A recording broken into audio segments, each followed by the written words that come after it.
We're live. It looks like we are live. Hi, Justin. Let's introduce ourselves. Hello, Mark. How's it going? Uh, Yeah, we are talking to each other in the same building, but in different rooms in the same building because of the vagaries of this technology. It actually works out better to do this Substack live stream not in the same room, even though not 3 minutes ago we were having a coffee together. yep, that's right. But now we are in different floors of the same hotel building. I think you have the better. I don't know. This is actually quite nice. I get beautiful, lovely, sunny Halifax behind me. You're in a hotel room with a banner behind you. Yeah. So let's introduce ourselves. Hello, everyone. My name is Mark Leon Goldberg. I'm the host of Global Dispatches, this very podcast and Substack. My name is Justin Ling. I am a columnist, as of very recently, at the Toronto Star. I also write the Bug-Eyed and Shameless newsletter about all things information. And I recently launched, of interest to your audience, a YouTube series called Soft Power that looks at aid, trade, spying, diplomacy, and real politics. Well, I subscribe to all your stuff. I encourage my audience to as well. I always love learning from you, which is the intention of this conversation today. So, Justin, we're speaking from the Halifax International Security Forum. One of, at least for me personally, like the more valuable of these kinds of gatherings for a number of reasons. You know, my audience cares deeply about multilateralism. This is a multilateral affair, though it's one in which it's a real conversation among friends and allies. The intention behind Halifax is to get allies together to talk about issues of common and mutual importance, and also to mix it up a little bit. But this is not the kind of conference where you're going to get like a speech from like a Chinese or Russian authority. No. This is really all about like democratic partnerships and democratic allies. Yeah, that's exactly right. And I mean, over the years, it has played kind of different roles in different international conflicts and political, geopolitical tension. Every year, there's always kind of a thematic element to it, right? Like this year, the word democracy is splashed over the stage, and everything is sort of geared around, what do democracies do? How do they act? How do they survive? How do they thrive? And every year it's kind of some iteration of that theme.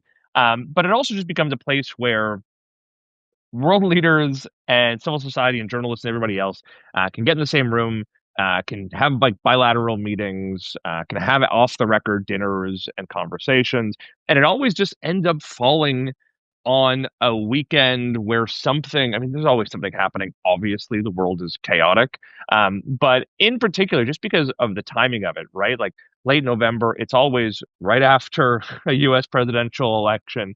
It always seems to coincide with, at least over the last number of years, something absurd President Trump has done. It has become a real useful forum for the Ukrainians, but also for the Taiwanese, also for the Syrians, the Yemeni, a whole bunch of others. So this week has already been, this weekend has been pretty jam packed, and I know we're going to break some of it down, but maybe one up there in terms of one of the most consequential of the forums, at least the ones I've attended, and I think this is my 10th. So yeah. Yeah, no, this year, and we'll get into it, Halifax was in the center of world history Yeah. for a few reasons, which we'll discuss. So there's always a large and bipartisan congressional delegation. There are about 8 senators here from the United States, led by Jeanne Shaheen on the Democrat side and Mike Rounds from South Dakota on the Republican side. And let's get right into it. So what is it, like about 48 to 24 hours before the conference kicked off, we learned details of this 28-point plan for, scare quote, peace in Ukraine. And just like a few of those elements of that plan include Ukraine giving up territory to Russia that Russia hadn't even conquered yet. It includes Ukraine voluntarily dismantling a large proportion of its military. It includes guarantees that Ukraine won't ever join NATO. all Mm. for a really vague security guarantee from the United States. Now, the kind of knock on this plan was that it looks like it was probably written by Russia. And just, as the conference kicked off, journalists, including Nick Schifrin of PBS, was on stage kind of grilling the members of Congress. Do you support this plan? Yeah, and I mean, let's start with just the plan itself, right? Because I think this is incredibly important, and I actually don't think a lot of the coverage of this has appropriately underscored the degree to which this plan is not just bad, but a capitulation and just full on a copying of the Russian negotiating position.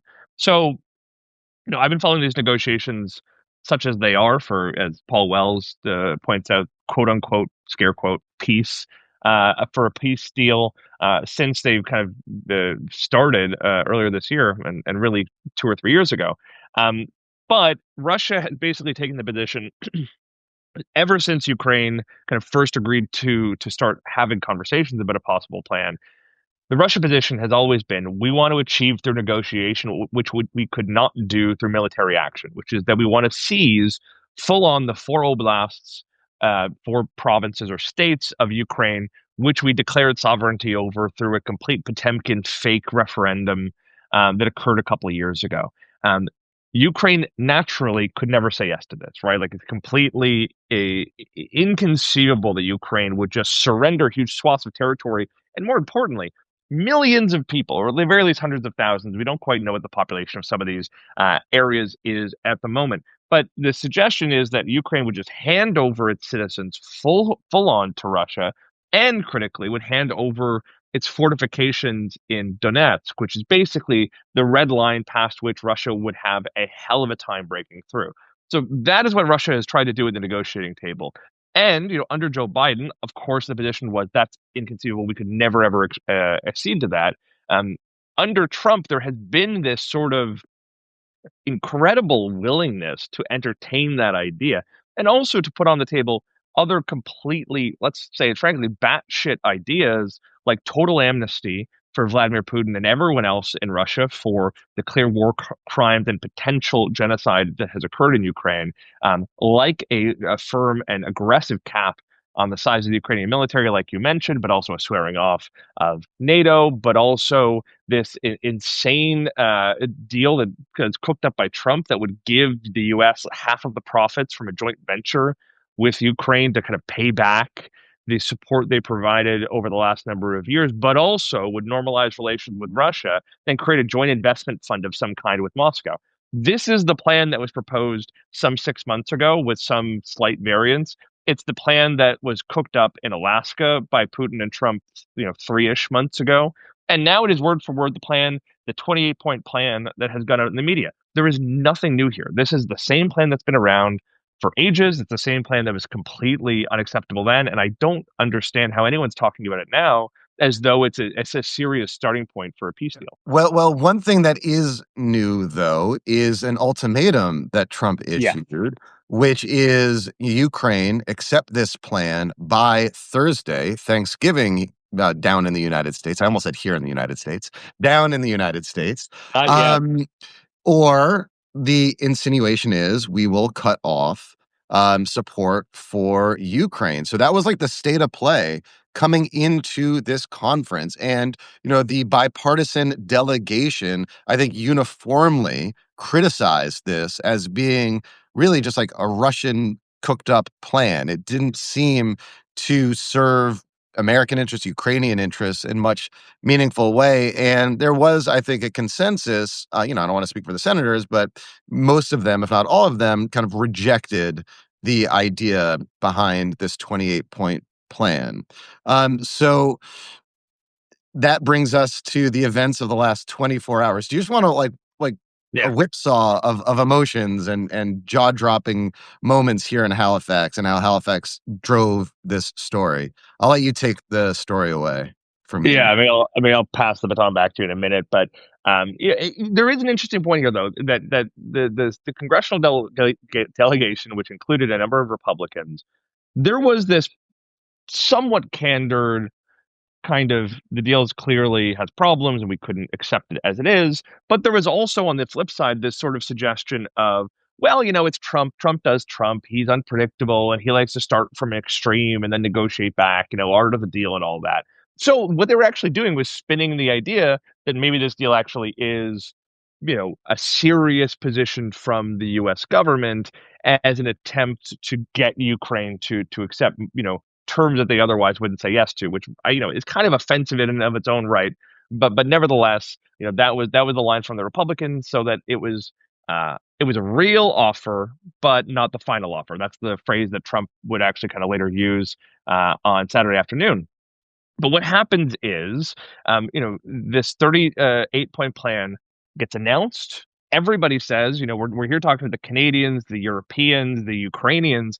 All of them are saying we haven't seen the deal. We don't actually know what's in the deal. Even the congressional delegation is saying that.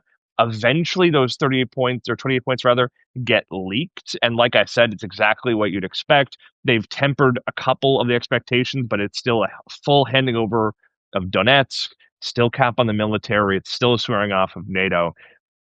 And we get this press conference from the congressional delegation yesterday evening around 6 p.m. here in Halifax.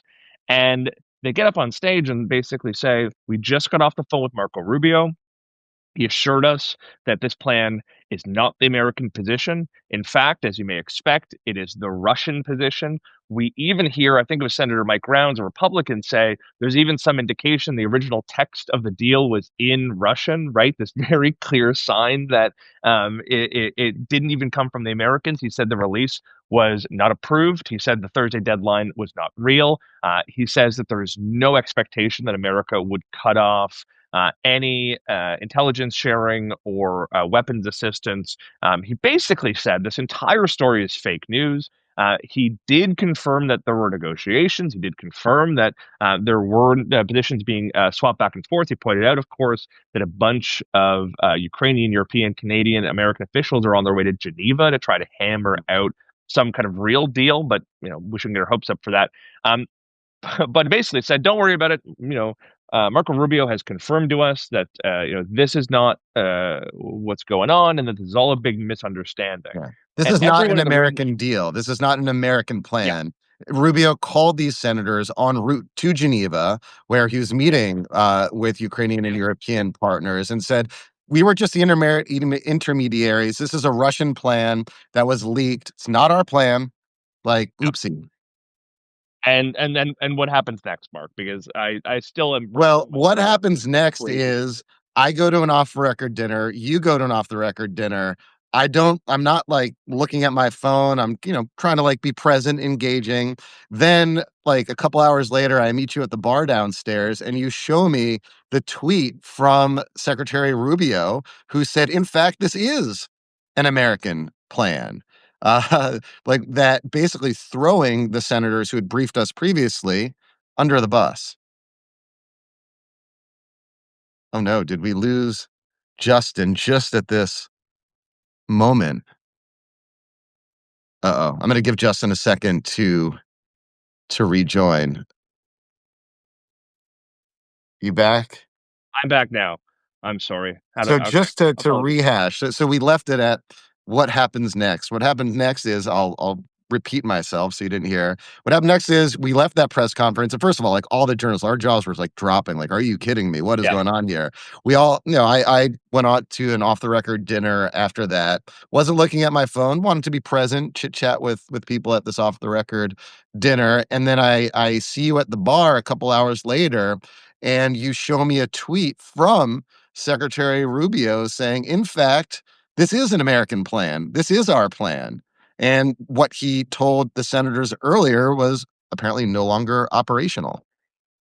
It's why. By the way, tell me if my video is looking terrible. We're You're having some looking Wi-Fi great, issues. Justin. Yeah. Wonderful. Yeah. Um, it's unbelievable. Like it is. He fully threw his fellow senators, including some Republicans, under the bus.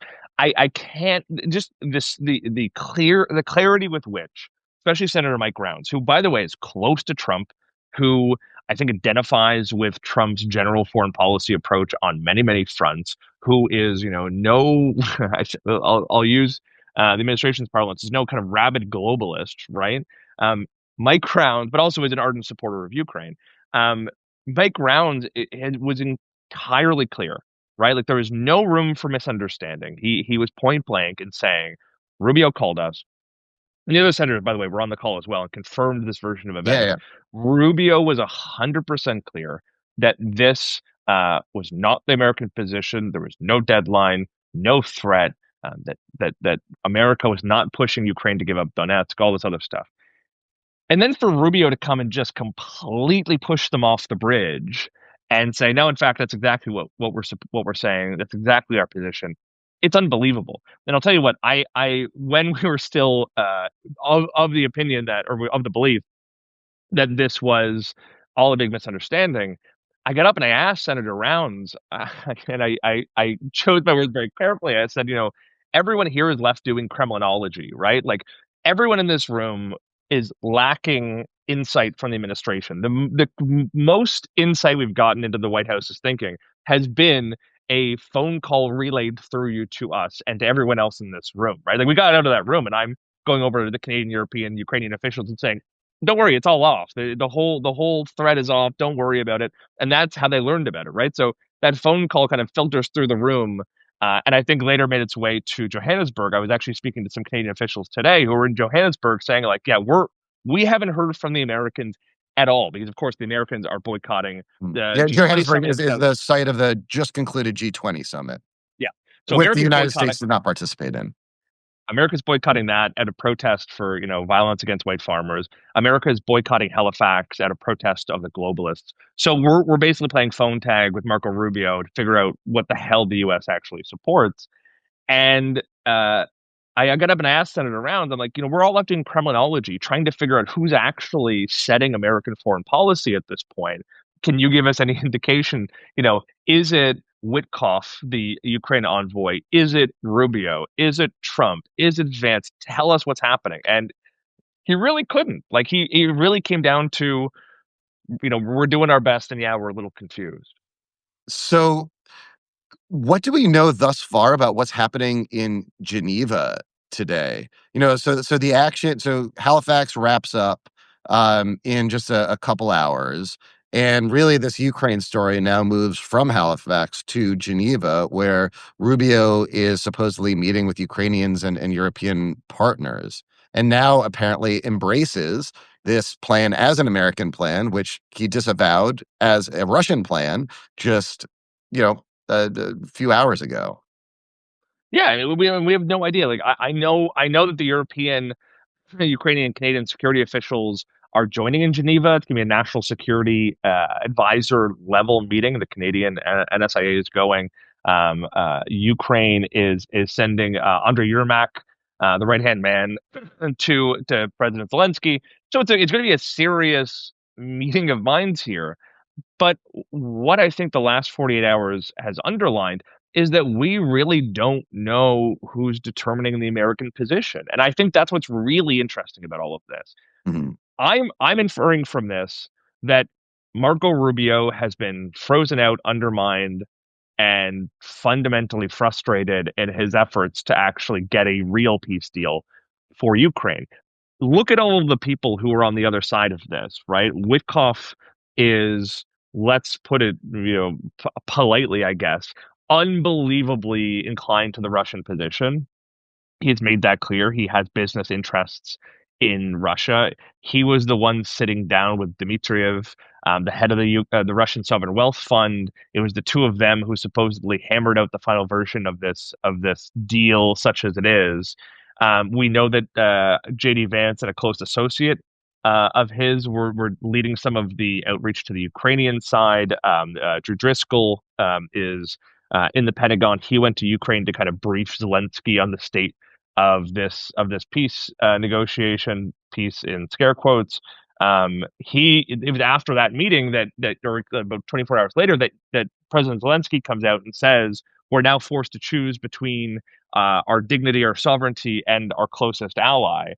Kind of setting the stakes that basically, I think it's his understanding that if they don't accept this deal, then help from America is off the table. And from the Ukrainians I speak to, they're under the same impression. Um, and then finally, you have, and by the way, Drew Driscoll, very close to J.D. Vance, very much of that sort of America First, anti-globalist, anti-Ukraine camp within the administration. And then also, just yesterday, Reuters is reporting that I think Don Trump Jr. was meeting with a sanctioned Russian oligarch in Miami to talk about the next steps for the peace negotiations. So to me, we're playing criminology here a little bit, but Yeah. to me, it looks like all of the people who want to sell Ukraine out, who want to stop supporting Kiev in this war, are marshaling forces to get this plan on the table over the head of or underneath Rubio, who's now left scrambling, looking weak, and looking kind of pathetic at the end of the day. So, one of, I think, the undercurrents of the Halifax International Security Forum this year is how the world or the allies, traditional kind of democratic allies, are responding and reacting and adjusting to the United States being an unreliable partner and abandoning many of its historic and Yep. longstanding commitments and values and kind of retreating from what was once kind of like a country that, at least in rhetoric, would uphold like the liberal international order. There's like an ideological shift underway in American foreign policy that is causing and inspiring other countries to want to adjust themselves. But what this incident reveals to me is that this sort of shift also has to be kind of construed in the context of just a sheer incompetence by the Trump administration, that the United States is not only an unreliable partner because ideologically it's shifting, it's also somewhat incompetent as well at the moment. Yeah, absolutely. And I mean, you also have to look at, I think, all of this in the context of the domestic political situation, right? Like the America First crowd has made clear that they're not fond of Marco Rubio in the job of Secretary of State, right? They would rather an even more oppositional, reactionary, anti-globalist, anti-multilateralist administration. And I think they've made no secret of the fact that they've been trying to frustrate him in that job.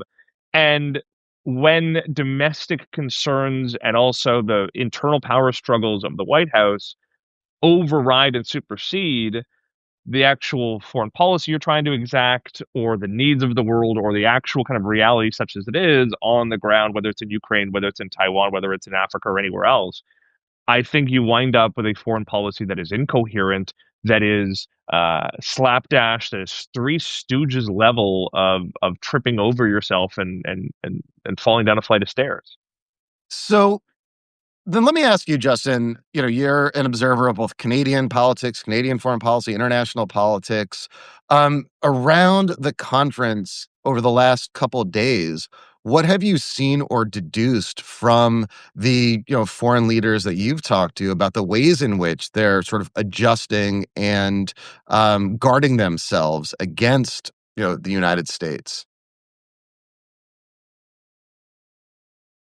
I don't, they don't know, and I don't know, and no one knows, right? Like, you know, let me step out of Halifax for a second. In Johannesburg just yesterday, on the margins of the G20, what the source told me was kind of the G7 plus plus plus, right? So G7 minus America, but plus plus plus, a bunch of other interested nations are basically just huddling, and they spend 45 minutes just trying to infer, break down, and understand what America wants, what it's doing, where it's going, how they fit into it.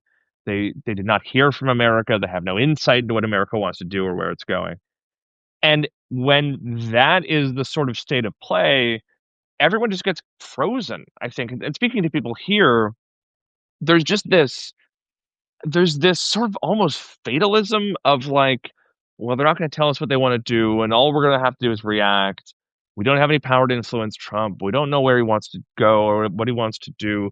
So we're just sort of left scrambling to respond. And frankly, there is this mismatch. Like, I don't know, I assume you see it as well. There's this mismatch between this rhetoric, and you hear it, I think, most pointedly from Canada, but Emmanuel Macron says it as well. You don't hear it from Keir Starmer, who is just an empty suit, but you hear it from von der Leyen in the EU. You hear it from a lot of world leaders. This idea of, okay, well, America is taking a big step back and it's expecting more from everybody else, and we're going to step forward. We're going to lead. We're going to take the initiative. We're going to be, the other part of this, center of Western NATO power. But Mhm. you don't actually see it in action, right? Like there's just very little evidence that anyone beyond, increasing defense spending, beyond trying to refashion trade relationships, you see very little evidence that there's new initiative being taken to kind of fill the massive gap left by America. I imagine you see the same thing, especially kind of on the UN and the Yeah, multilateralism. well, let me just maybe push back on that just a little bit. You know, spoken to a few Canadian parliamentarians here, a few Canadian military and Defense Department officials. And one thing I was really struck by was this kind of recognition that what's happening in the United States isn't like a temporarily like retreat, but maybe is something more enduring and more permanent. And therefore, the Canadian government in particular has taken really dramatic steps, particularly on the defense spending side, which I honestly didn't really appreciate until I came here to Halifax, just how profound a investment the government of Canada is making in rebuilding its military, including like a 20% across the board pay raise to all military to improve retention. There's this debate over where should Canada buy its next, submarines from.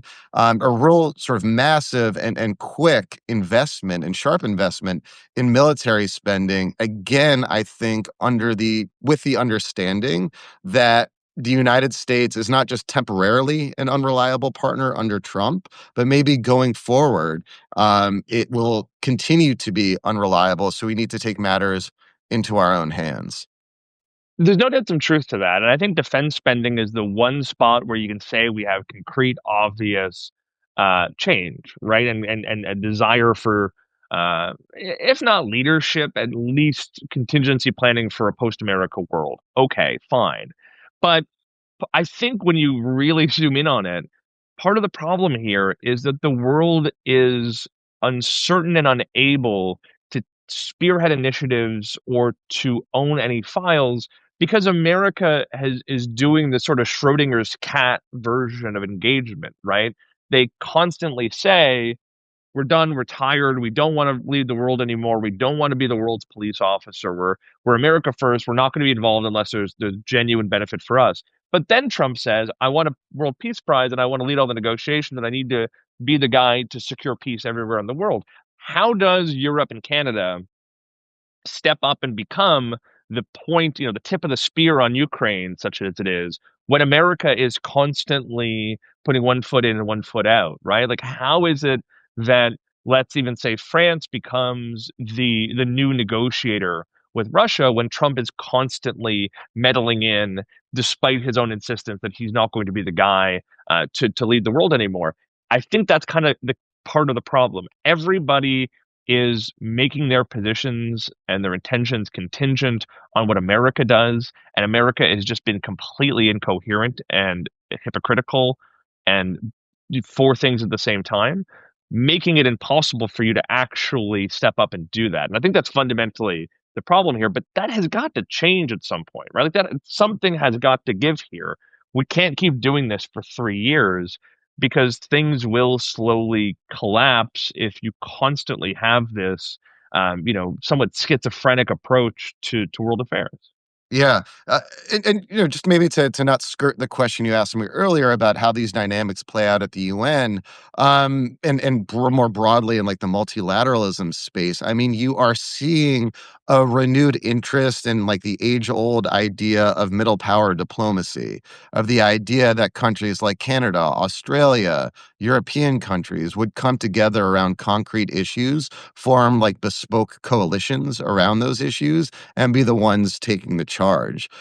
This idea has been like around for like a long time, at least since like the late 90s, early 2000s, but there's certainly like a renewed interest in it. But we haven't seen, as you said earlier, real concrete steps by the middle powers to implement that vision. And I don't know if it's like a collective action problem on the part of the middle powers, or if you just need someone like a Macron or a Carney to just step up and take the lead on certain issues. But it's like how I would see and expect kind of multilateralism and like a rules-based world order to survive and potentially thrive in this kind of bizarre era in which the United States is retreating. China, is creating its own set of rules as well. So how can middle power like Canada step up? And that's like the key question, I think, in geopolitics today. Yeah. But one in which not a single country is really taken the lead just yet. Yeah, that's right. And listen, I think when we spent so much of the last 2 decades failing to invest in the machinery of both soft and hard power, it makes it virtually impossible for anyone to do anything independently, and often virtually impossible for them to do so even multilaterally, because we lost the knowledge, know-how, and sort of muscle memory on how to do that properly. Like, there's a question I'm looking through the comments, and SM Carter, points out, why is it that the West is not just stepping up and kind of filling the gap, going all in on Ukraine? And the simple reality is, like, we just don't have the capacity anymore, right? Like there are additional systems we could be contributing. Like, I know for a fact that Canada still has a small cadre of tanks that ostensibly could be donated. We know that there are still some long range missile systems sitting in Europe that could go there. But the basic reality is to do so would also be to deplete our, our resources now that we need to rely on if America does fully retreat. And that is the kind of catch 22 of all of this. Going all in on Ukraine would mean depriving ourselves of the ability to properly defend ourselves going forward. And this massive generational investment is a big deal, but it's going to take 5, 6, 7 years to be fully realized.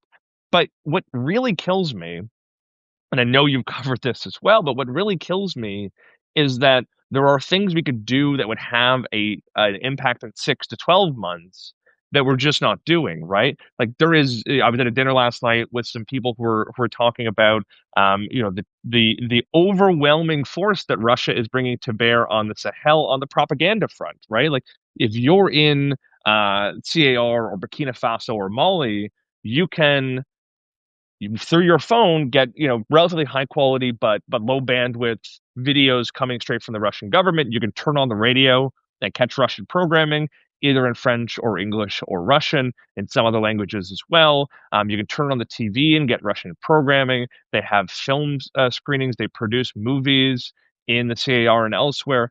Where is Canada? Where is Europe? Where is France? Virtually nowhere. Mhm. And I think, and then you go to the foreign aid side, right? Like we have seen, a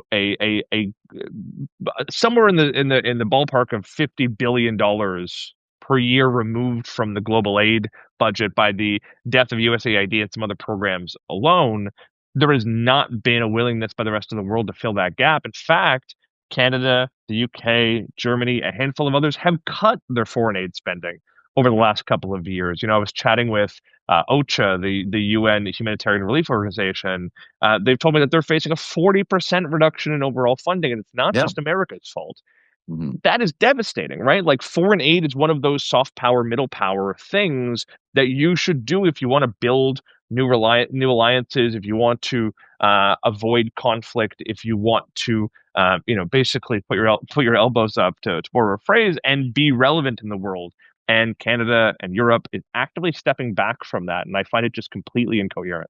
Yeah, they followed the US lead on that one and used American retrenchment as an excuse to reduce their own foreign aid spending, partly, frankly, also as a consequence of Ukraine. They're increasing their defense spending and taking, dollars from foreign aid budgets and putting it towards, defense. Um, how much time do you have? Do you have, I don't have the Ah, conference schedule ahead of me. Should we take yeah, wanna take a question or 2 from the audience if there are? Let's do it. I think that's a good idea. I think I have Yeah, like 10, 15 minutes ish. I'm looking yeah. through. Let me Uh, see. I don't want to. Yeah, if you want to look through and yeah, pick some, go for it. I am. And it's what I really like is Carol Easton is in the comments saying, is there any discussion, serious discussion, but a Commonwealth Trading Union, which I think is very interesting because I wrote a piece about exactly this on my Substack, I don't know, 6 months ago. And the short answer is kind of yes and no.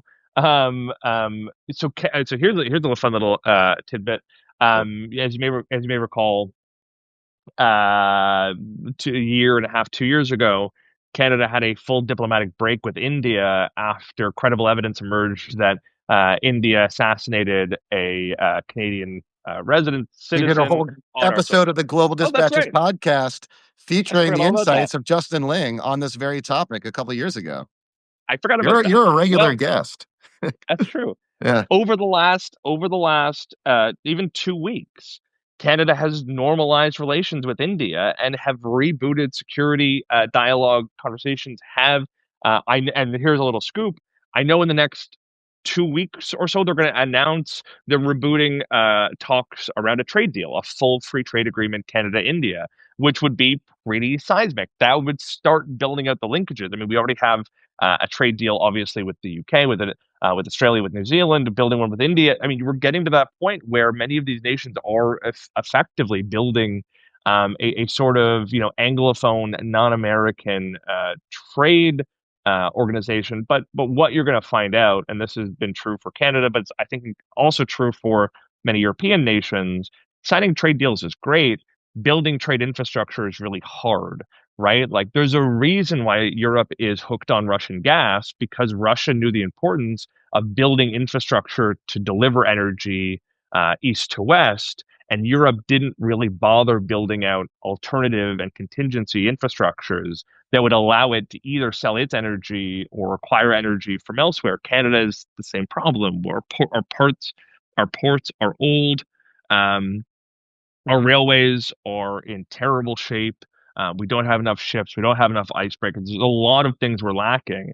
And you really can't do full trade diversification if you don't have that infrastructure. Now, Mark Carney, I should point out, is investing tens and tens of billions of dollars in figuring this out, but it's slow going. hmm Any other questions? People can pop in the Yeah. comments. We'll take one more if there are.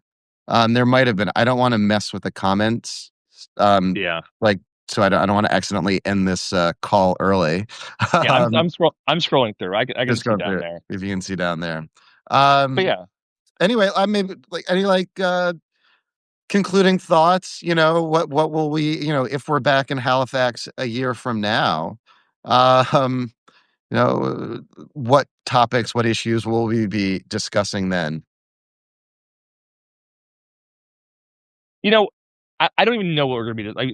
Let's be real. I think this time next year, the war in Ukraine will probably still be going on. I think all optimism has left us that there is going to be this sort of sudden rupture. Russia's going to fall. Putin, the economy will collapse. Putin will be overthrown. They're going to whatever, right? Like I don't think there's a realistic possibility of peace right now. Like Russia is out there currently even poo-pooing the current 28-point peace plan, even though they wrote it. Like this is where we're at, right? Like their own negotiating position is not good enough.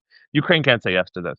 Maybe something is going to give. Maybe we'll get lucky, but I don't see it. So Mhm. um, you know, but I think that starts putting on the table the fact that anybody who's still talking about this rupture and this change in the short term needs to get their optimism shaken out of them, right? Like this is not a thing that will resolve itself in 6 months. Donald Trump is not going to wake Mhm. up in 3 months from now and say, "Oh God, how wrong was I? In Yeah. fact, multilateralism is the most effective way of creating a safe world." Of course, he's not going to do Yeah. that, right? Yeah. If anything, I think we're going to see an acceleration of the withdrawal, right? Like at a certain point, Yeah. Trump is now, kind of pursuing foreign policy based on his most recent meeting with MBS. Like that's Yeah. really bad. He's raising the possibility of getting involved in Nigeria. He's raising the possibility of bombing Venezuela. He's raising the possibility of trying to overthrow the South African government. He's raising the possibility of getting involved in Sudan and Haiti. Like we don't know what he's going to do next. Yeah. And frankly, trying to build a plan around it is incredibly irresponsible. But also, you kind of can't come up with a better metaphor for the state of the world than both Halifax and Johannesburg, featuring, the both civil society and military brass and diplomatic corps and political class getting together to try and read the tea leaves and interpret smoke signals based on an ostensible ally who won't show up. Yeah. This is where we're at, and we do have to get to that point where we're not just waiting to see what Trump does, reacting, and then reversing ourselves 12 hours later when we discover it was all a lie. Like, we've got to figure out how you build systems that just don't include America anymore. And everyone likes to talk about it, and no one has figured out how to do it, and everyone's too afraid to actually start the process to make that happen because they're worried if they actually say what they want to do, they'll incur Trump's ire. But we're discovering that you're going to make him mad no matter what you do, so you may as well try and do the right thing. Anyway, what are your takeaways? I want to hear about your Well, just parting kind of thoughts. following on that point, um, it seems and Canada seems to be like the starkest example, that I've noticed of this sort of acceptance. Perhaps it was reluctant at first, but now, they're in the acceptance stage of grief here in Canada that indeed, the United States is not ever going to come back. And if it comes back, it's not going to come back all the way. And I think this shift is probably generational here in Canada as well, to the extent that, the kind of partnerships that I think Canadians and maybe Americans as well have kind of taken for granted in the past are not assured in the future. And that, what I've heard here in Canada described as like a complacency that America will always be there is not something that Canadians now understand to be true. And so Canada is adjusting itself in the world in new and different ways. And I think Canada is probably more advanced at this than other traditional American allies, if only because Canadian and American economies and cultures are maybe so intertwined that like the breakup, I think, is a little harder and deeper than it would be with other countries. But the breakup is real. And it's something I think that, Canadians understand is going to last a long time, is not just the temporary consequence of Donald Trump being in office. Yep. Yeah, I think that's exactly right. Um, so everyone, thank you so much for joining this live stream of Global Dispatches. I do this twice a week, every week, sometimes live stream, sometimes straight to the podcast. I feature perspectives of smart people around the world, like Justin Ling. If you're part of my audience, I want you to follow Justin. He is a great international reporter, great talker of all things Canada and international affairs. And I'm so excited about your new YouTube series on soft power. So follow Justin, all the places that you follow people that you appreciate. Yeah, thanks so much for having me. I can't wait to do it next time. Next time something terrible happens. All right. Thank you, everyone. Do give me a subscribe and follow as well if you want to be alerted when I do these live streams. I do these from around the world, but we just happen to be, in the same hotel a couple floors away because that's how these things work. Thank you, everyone. Thank you, Justin. Off to the Thanks, everyone. conference.